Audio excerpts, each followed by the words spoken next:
Back when I was in middle school, I was playing flash games in the school computer room. I was seemingly allowed to play various games for an hour while the teacher who maintained the room just chilling.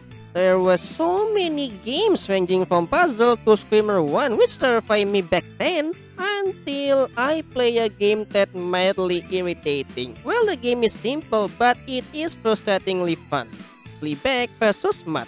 This precision game actually just memorizing game about Matt, your main character fighting a cat Fleabag in a throwing battle. Not a single story or lore dumping happen, just classic animal instinct brawling. If you ever played this game, it kinda similar to Worms franchise or Gunbound or similar to this gameplay, except you are not moving at all, but stationary like a trebuchet. As far as I know, the first game that introduced this kind of gameplay is Tank Wars for DOS by Cory Snyder in 1986. But I don't know if there is even any earlier game than Tank Wars with similar gameplay. If ever you wanna know any of them, just let me know. But for this video, we are gonna look at this weird clone or looks alike Fleabag versus Matt. I know some of you think this game might be similar or not. Trust me, I was thinking like that too. So, I made a personal rules that you might like it or not to make sure it has the essence of that Fleabag versus Matt has. First, it has power meter to decide how weak and strong your attack.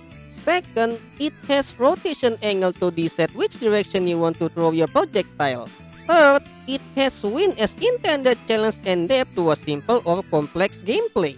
Fourth, it has power up or diverse projectile to enhance and help you in a battle with huge or slim chance of winning.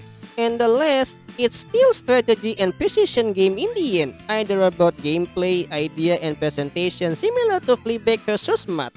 So, let's not waste any time and see what Fleabag vs. Matt is all about. In this game, your main character is the dog. You cannot choose the cat in single player mode, which is questionable. Yes, March, I get it. Then you can choose the difficulty. The difference is your opponent has like 2 better aim for hitting you. Apparently, the computer can use power up, so to ease the game a bit. But honestly, the I'm a beginner, basically Wolfenstein difficulty, secretly a hard mode because there is a chance randomly the cat can land perfect critical hit? I kid you not, this is the easy mode that the opponent can reduce my health to near zero. What? Yep. You asked for it. So to prevent that, we're gonna learn the basic first. To play, you need to wait for your turn, then hold left click the character to increase the power meter. But don't forget to release it because this meter is not looping from 0 to full power and vice versa.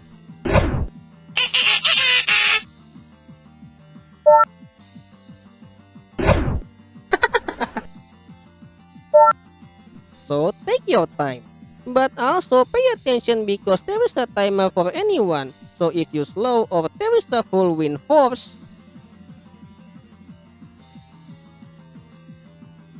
you might lose or intentionally want to skip a turn. But if I were you, I would rather die trying, even though embarrassing. Then you can try to use 3 power-ups and medikit to turn the tide of the battle. Double attack let you throw projectile 2 times, but with the same direction. So if you fail, well, it sucks, really. I'm disappointed in your species. Power throw basically offers size of your current projectile but deal heavy damage that also has heavy weight. So you need to pay attention to wind and power meter because it affected your throw. And the last projectile is Steam Bomb that I believe unaffected against wind? I really don't know, but that's my guess. If anyone know what is this power up do, just let me know. After that, you gotta experience this irritating game due to your first time, either panic or simply you don't pay attention. Also, you might want to pay attention to this after hit animation that based on the damage they receive. It's simple but unique that the creator add variation of emotion for how accurate your throw is. That is also including throwing projectile to wall but they bounce back, which is a nice addition. I must say, the game gives you frustration and reward at the same time or separately based on your decision. which, as I said earlier, a memorizing game about which power meter you should land at so you can accurately hit your opponent. Because I kid you not, if there is a rotation angle, this game could be much difficult because how intentionally easy this game is? Of course, you need trial and error to locate this combination to achieve optimal damage. My only issue with this combination is the hitbox is total inconsistent. There is no clear indication which part can land a critical hit, either confirmation from the projectile or their head's hitbox. Sometimes you can land perfect damage, but sometimes if you are like to the center, you get small damage instead.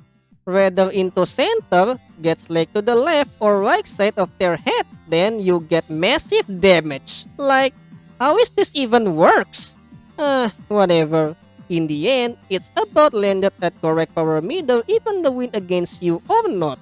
So, it's a fun and simple game from 2000 era. Not bad actually. Huh? What is it, March?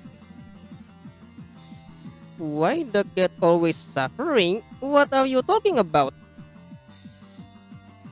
You want the cat to be the winner? Oh yeah. Sooner or later. Well, how about its sequel? Beach War? Yeah, we are in beach now. Where is my beach babe? In this sequel, which is very impressively more detailed, but with slight flaw. The same thing as the prequel, except did you see that? Yup, no medikit. Huh?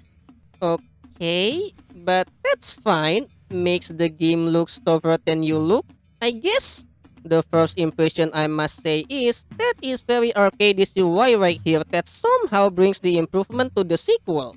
Not just that, there is also kinda overhaul to the power meter that more heavier when throwing the projectile, but that's just my guess. Also, overhaul to the health system that you are not easily knocked out as accuracy doesn't matter. Because even when you landed critical or massive damage, both characters tank the damage like there is some sort of patch for damage reduction. That is also reflected with the after hit animation that's surprisingly smooth. Even when grabbing their projectile, especially the dog, because he took time to dig the sand to find a shell, which is very cool.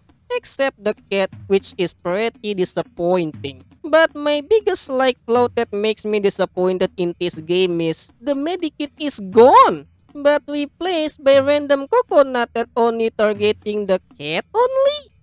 I wonder if the developer hates cat. Because I have tried this game multiple times from different difficulties to 2-player mode, there is no medikit.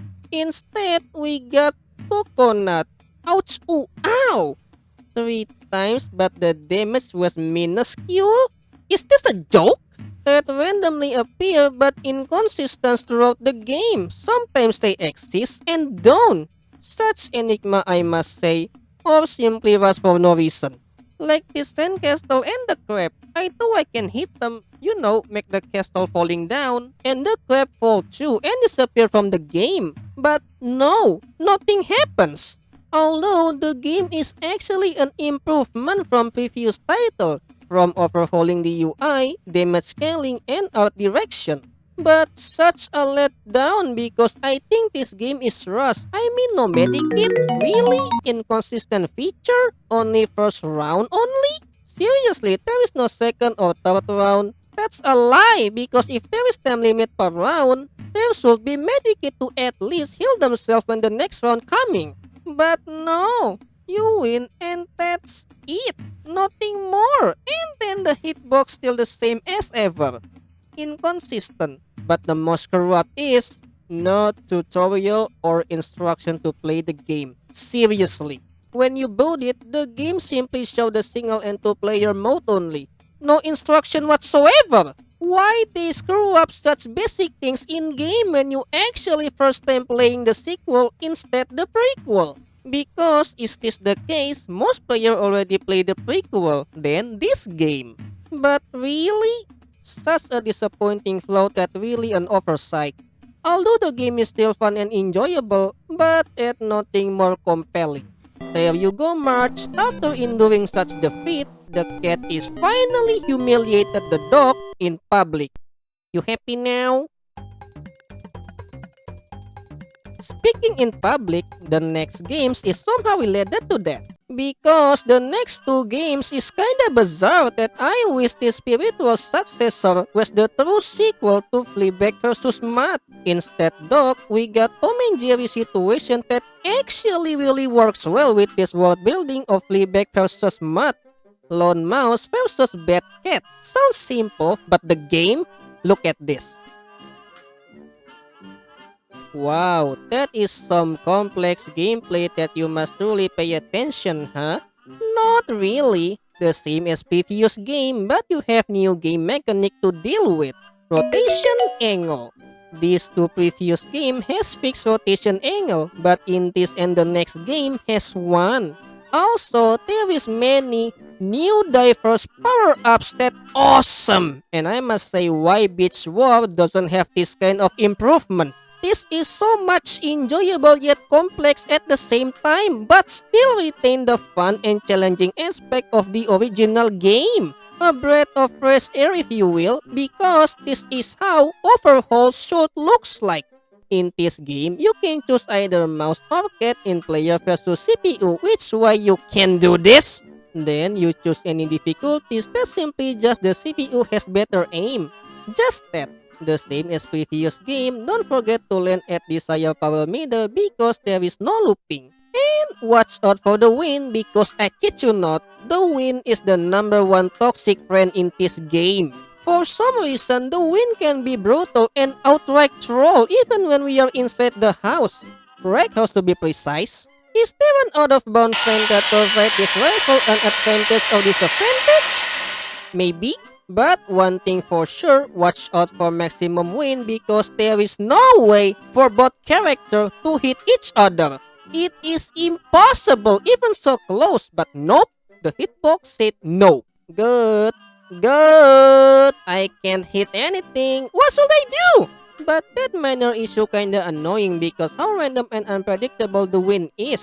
That sometimes can outright forever? Is this a bug? But don't worry because we have this cool power up to back it up. Rather than 4 or 3 in this scenario, we have 7 instead, which is very generous. We have classic double attack, power throw now bomb, which is, yeah, Tom and Jerry logic, but also this kind of logic? Ah yes, explosion inside the house with wood floor tile without splash damage. What? I'm serious, look at this! So close, but no effect whatsoever? Really?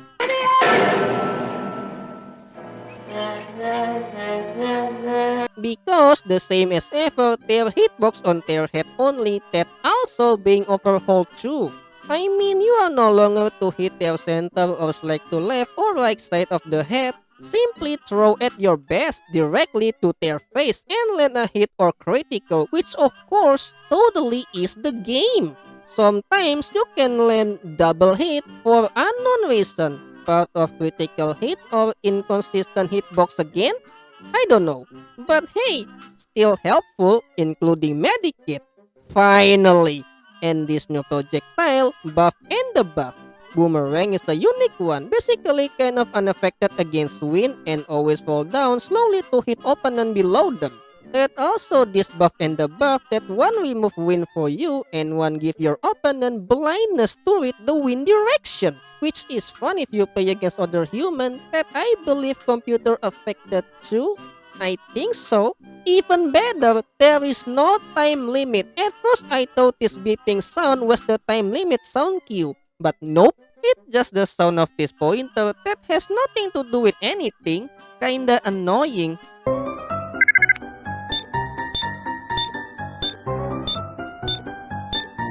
But bottom line, you are given free time endlessly. That makes the whole game so much fun, enjoyable, challenging, and I must say, I wish this is the sequel, not the Beach War.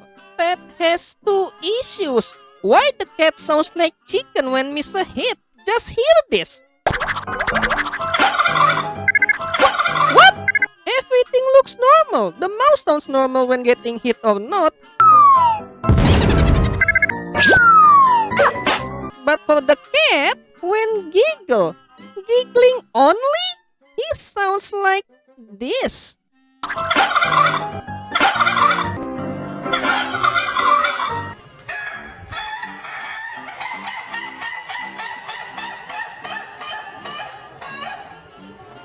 Beautifully fabulous. And one bug that really pisses me off. If you use buff to remove the wind, sometimes it doesn't work. I tried this with wind that moderately strong. It doesn't work. Well, that was a bit of disappointment. Sadly, this game has sequel 2 that has a lot of good improvement and beats worse. Why? Instead, one, how about a whole gang? Hell yeah! Now that's more like it! In Cat and Mouse Challenge, the whole neighborhood went to full-scale war! With now 8 instead 7 power-ups. What is that new one? Signature ability. Nice! And also 2 new areas in alleyway and park. Much logical for this rifle going for a war. Now, for the gameplay, there is not much to say, but watch out in the rotation angle section. Did you see that low damage part? That is no joke. The game punishes you for using low angle. Why? This, of course, you can simply attack directly into their face, which is kind of disrupting the essence of Fleabag vs. Matt itself. Precision to hit their head, not their face. Although there is no such rule, face or head, they must fall down. But that's fine because this makes the game even more fun and challenging. I mean, who want to taste super bomb that goes triple damage? Big medikit for smart cat. Oops, sorry. Typical nerd. Because I hate you. Or poison bomb that's slowly defeating you, and I mean for real. Because watch out if you have low health and the poison took it from you. Game over. Wow, that was cruel. Or this both Big Mouse and Cat that have extra health and their shield buff. From their extra wage, I guess? Nah, that's just speculation. As far as I know, there is nothing unusual in here, no debuff on throwing speed or anything else. Just extra buff from being fat. Yeah, I mean, Damn, boy, he's thick. big bones, nothing wrong with that. The gym call. And is literally a piranha with health absorbing ability that based on how damage you inflict on your opponent? Cool, although I must admit, the same problem exists once again. The aggressive winds that nullify your action. Chicken sound again. And this beeping.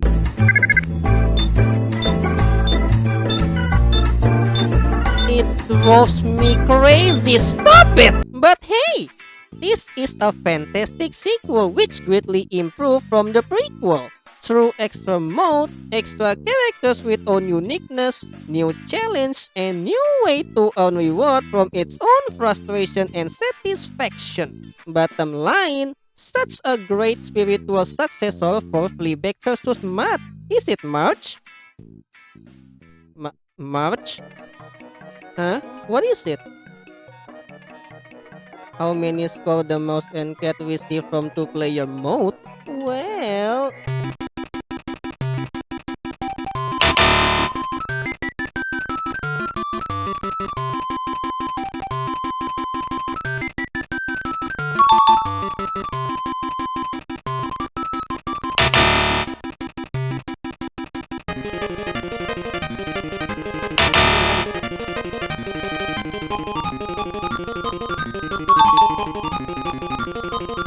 That's it. What? What? What do you mean I let the cat loose again? You pillies. I always rooting for Team Jerry. There is no way I'm supporting the cat team. Jerry for lives. What? You favor this? A tone? Huh? You think I'm afraid of you? Come on, bring it, bring it.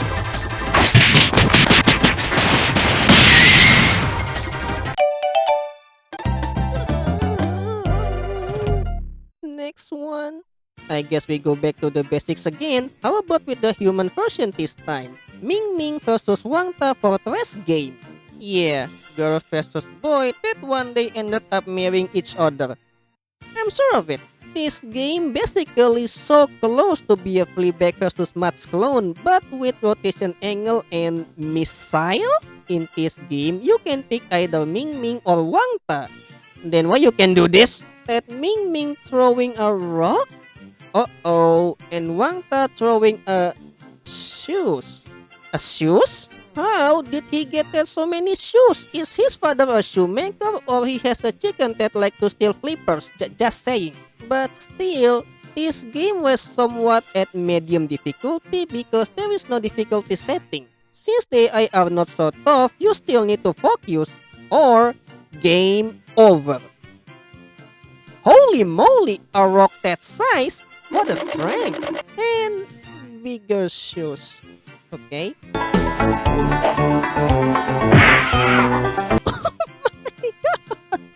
My goodness, it looks like he really felt a heavy grunt of pain. Don't worry, boy. We help you beat her... the... ducks? Oh, now you don't need... You really don't need... Go, doggy, go! And yeah, that is the missile I'm talking about. No matter which power meter and direction you soak, they always lock on.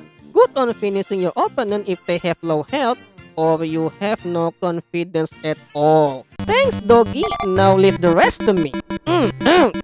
Yeah, that's what I'm talking about. Patriarchy always win. And that's about it. Simple yet trying to be humorous, I guess. But still a fun game, so nice job. But we are not done yet because we have some games that looks alike or similar or maybe not a clone, but still has the essence of Fleabag vs. Matt itself. First is from Nickelodeon and there are 3 of them. The first and second are about Avatar The Legend of Aang, Fortress Fight 1 and 2. In this game, you can choose Earth, Water, and Fire Nation for your fortress. Each faction has their own design of fortress and projectiles. Sadly, all projectiles looks and do the same. The small rock that breaks apart into 3 pieces in mid-air to spread attack. The medium rock are just rock, and the big heavy iron just like the medium rock but deal more damage. Still, pay attention to these projectiles as you can only use them once and wait for 2 turns to use it again, forcing you to use 2 available projectiles, which is nice to prevent spammable attack like the small rock. That also has their own weight, so you need to rotate carefully to decide which angle is the best to throw them. Although there is no wind at all, you still can look the whole area for power-ups, such as healing and extra damage, although sometimes you don't need them because it might disrupt your focus, but still, your choice to use it or not. Now, I see the game is okay, but there is several issues that bother me. The health bar was kinda manipulative and untrue. Why I say that? Whenever I see the health meter, I might say the meter should reflecting the condition of said fortress. But look at this! My health still abundant, but my fortress looks like this! What is going on? I find it amusing that the health bar never reflecting the condition because that is a lie. While the building merely consisting of upper, middle, and bottom as foundation, but the real building was always the bottom. Why not the whole fortress instead? Why? Also, there is a bug that really can turn the tide or simply middle finger to you. By using the small rock, there is a chance, slight chance to deal multiple damage by 1 fragment. I am not joking. Look at my Katara playthrough against Zuko.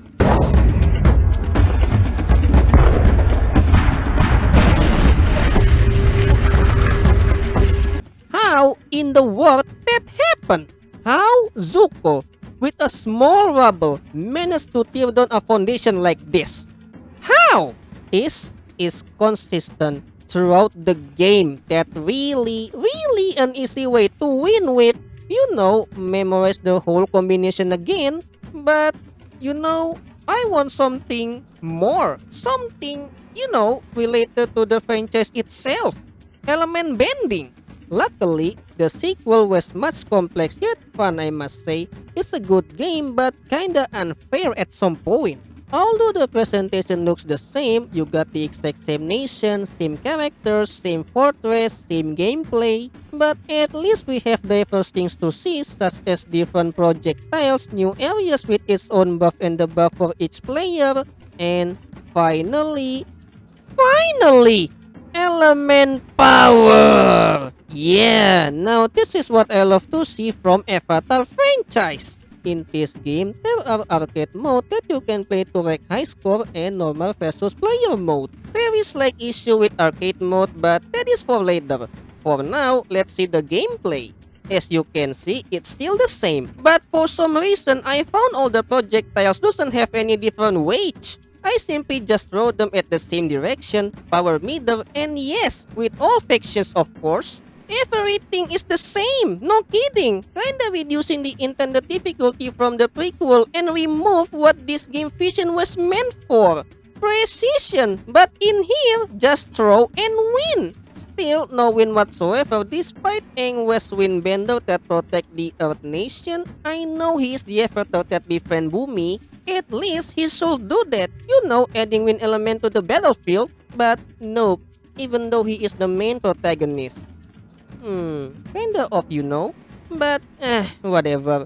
Now we should review this faction one by one, starting from Aang first. I find it interesting that before any battle begin, you must choose one of three skills to defend, heal, or attack opponent's fortress. That of course, it costs bending power or mana to cast it. For Aang, it is somewhat between not too defensive but still aggressive. It has Skystone to protect his fortress from any aerial attack. That also can protect opponent's fortress too if your projectile hit it. Good. And it has random height placement, sometimes up in the sky, and sometimes at the ground itself. That kinda defeat the purpose, isn't it? Earth Wave basically unblockable attack unless you cast a shield such as White Dragon Vines or Frost to prevent it. That also has their own special projectiles that sadly you cannot restock it in versus player mode, only in arcade mode by attacking opponent while grabbing these gold coins. Because you need it if you want to restock these projectiles again. Which Aang has the small rock again from the prequel, a spear obviously, and a fist? Okay. While Katara are total defensive skills such as rain that slow the opponent's bending power regeneration, healing spell in case you don't need healing power up from the prequel, and shield similar to Aang.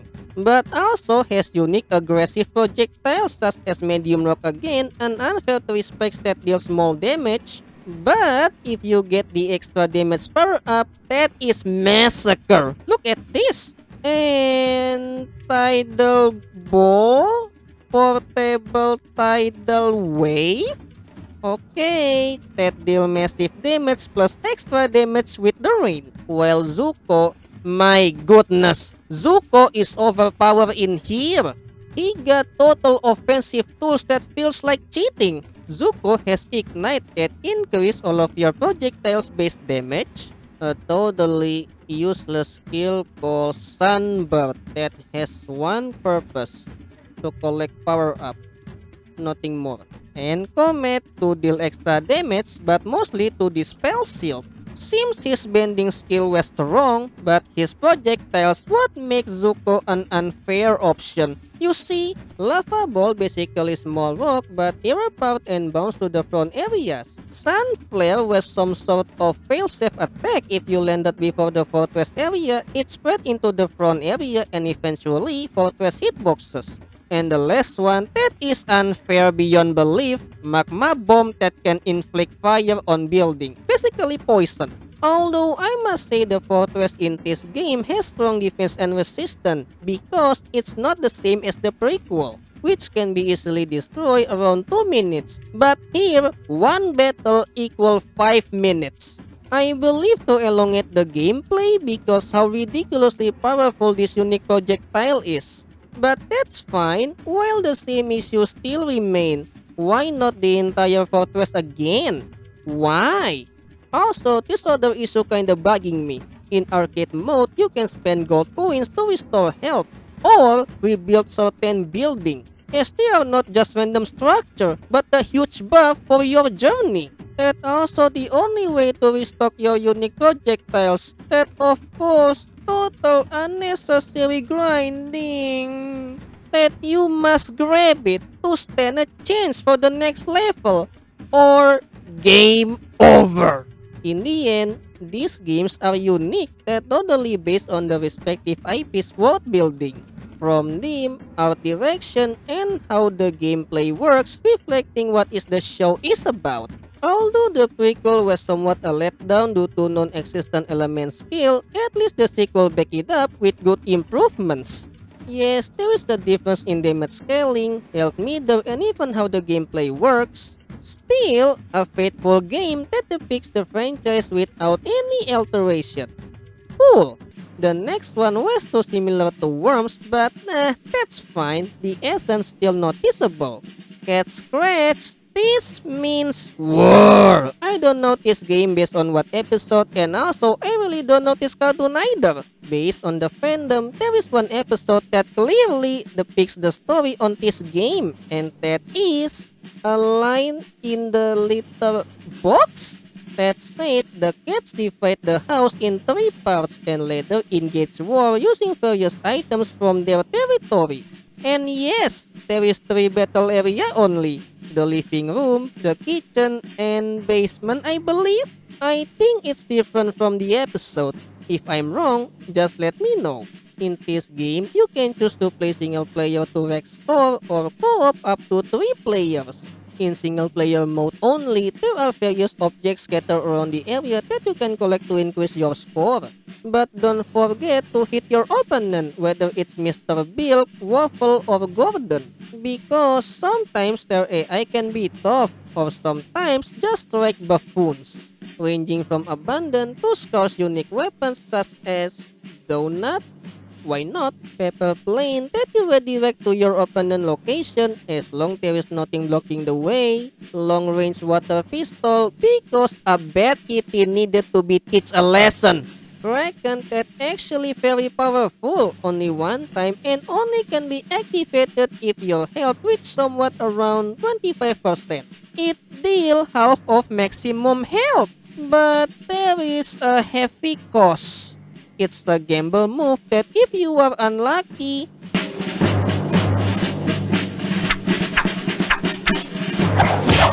ouch! That also a reference from the Tale of the Tale episode about Gordon must defeat a Kraken, and a column that acts as a wall that breaks into attacks but still useful to protect you. Just rotate it and make sure that structure not blocking your way out. Because you can only move using this balloon that you can fly to anywhere around the area. But after that, your turn is over. And that sucks beyond belief. Because you are totally vulnerable after using it.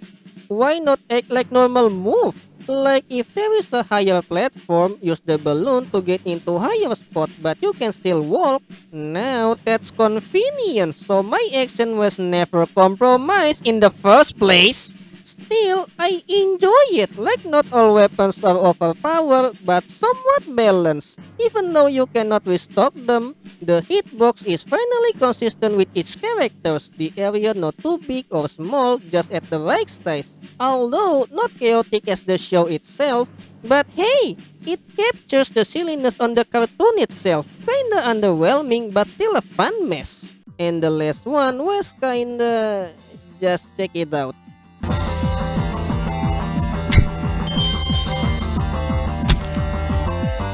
Yeah, spitting game. Gross.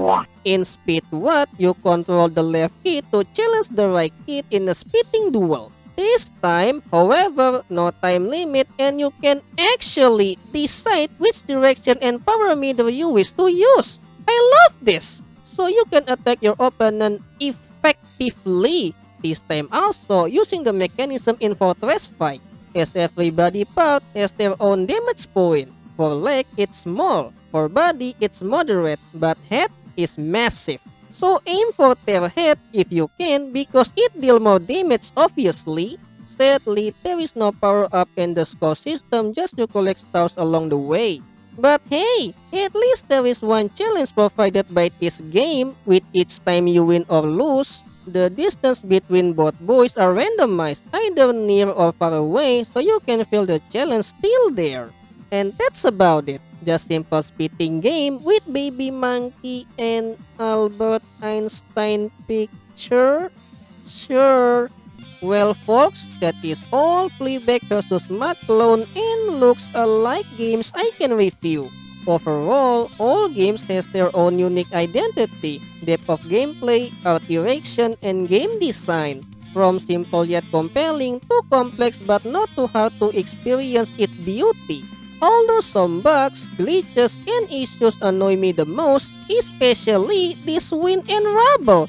How did that happen? But hey, it is the enjoyment by playing this game. Frustration and reward are part of the essence from precision game. To focus, find the solution through trial and error, and never give up. With a bit of luck, of course. And that's about it. Hey Marge, could you put me down, please?